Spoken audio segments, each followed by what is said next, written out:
But nearly 20 years ago, 9/11 brought just a mix of emotions from sadness to grief to anger for many Americans. But for those in Afghanistan, it brought hope for a better future. Channel 5's Rudy Mireles explains. Will Everett fell in love with Afghanistan in 2005 as a journalist. So when he got the opportunity to work there again in 2010 with a nonprofit, nothing would stop him. Kind of an unusual time to start working over there.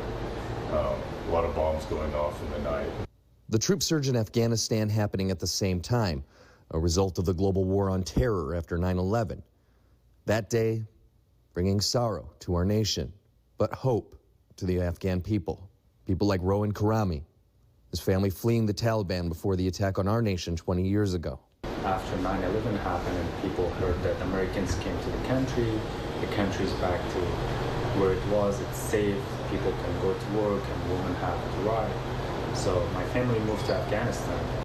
Those changes the reason Karami approached Everett, wanting to work with Americans. But it was an old school hobby that sparked a life-changing friendship. He came over one day and I was working on crochet. And he said, "Why are you doing this crochet? My grandmother does crochet." And will you teach me? And I said, "Yeah, come on over and we'll do some crochet." And we started doing crochet. Their friendship wasn't without issues. Unfortunately, because of his assistance, people noticed him coming and going, and people said, "Hey, you know, that guy's he's an infidel. You can't go to his house. You can't work for him." Karami was severely beaten by the very community he wished to help. But broken bones wouldn't take away the one thing he valued most: hope.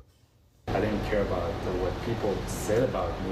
What all my focus at that time was like to educate myself more and become a better person for my community and my country, so they wouldn't go to war again. For the last 5 years, Karami has waited for an answer to his asylum request.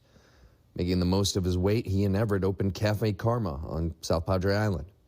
And just this week, expanded their operation to down the street, adding Karma coffee and books to their portfolio. Karami's hope, a driver of their success. Something Karami has seen leave Afghanistan in the last few weeks. Karami is optimistic about the future of his homeland, wanting the hope he still has to return to his people. I was thinking that I'm going to die or something will happen to me. I still had a good hope for a good future, that something good will happen, and I'm sure that's all we can do. In South Padre Island, Rudy Mireles, Channel 5 News.